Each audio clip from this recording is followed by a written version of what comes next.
નમસ્કાર દર્શક મિત્રો, એક ભારત ન્યૂઝ મીડિયામાં આપનું હાર્દિક સ્વાગત છે। કચ્છ કડવા પાટીદાર સમાજના માતૃશ્રીનું હિંમતનગર મેડિકલ કોલેજ ખાતે કરાયેલું દેહદાન અને ચક્ષુદાન। મનુષ્યનું જીવન અમૂલ્ય હોય છે અને તેમજ જીવન પર કામગીરી કરેલ હોય તે યાદગીરી હોય, પરંતુ મૃત્યુ બાદ પણ કોઈકના ઉપયોગી થવાય તે માટે ખેડબ્રહ્મા તાલુકાના સિલવાડ કંપાના નરસિંહભાઈ મેઘજીભાઈ પટેલના માતૃશ્રી દેવકીબેનનો કુદરતી મૃત્યુ બાદ આજરોજ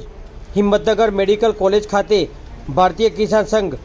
સાબરકાંઠા જિલ્લા અને કચ્છ કડવા પાટીદાર સમાજ ખેડબ્રહ્મા વડાલી ઈડર વિજયનગર 4 તાલુકા દ્વારા પ્રેરણાથી સદગત માતૃશ્રીના સુપુત્રો નરસિંહભાઈ અને હરિભાઈ તેમજ નરોત્તમભાઈ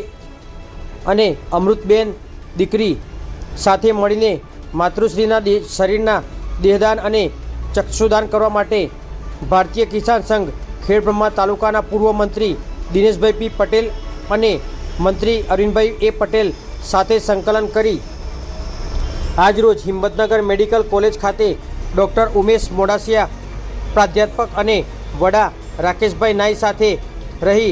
દેહદાન અને ચક્ષુદાન કરવા બદલ સંપૂર્ણ પરિવાર અને શ્રી કચ્છ કડવા પાટીદાર સમાજના તમામ ભાઈ બહેનોને આવી ઉમદા કામગીરી બદલ આભાર વ્યક્ત કરવામાં આવ્યો હતો અને આગામી દિવસોમાં સંકલ્પપત્ર ભરવા માટે અનુરોધ કરેલ હતો। સમગ્ર કામગીરી માટે સતત સંપર્કમાં રહી માર્ગદર્શક 4 તાલુકા મંત્રી શ્રી દિનેશભાઈ પી પટેલે કર્યું હતું। બ્યુરો રિપોર્ટ વિશાલ ચૌહાણ, સાબરકાંઠા।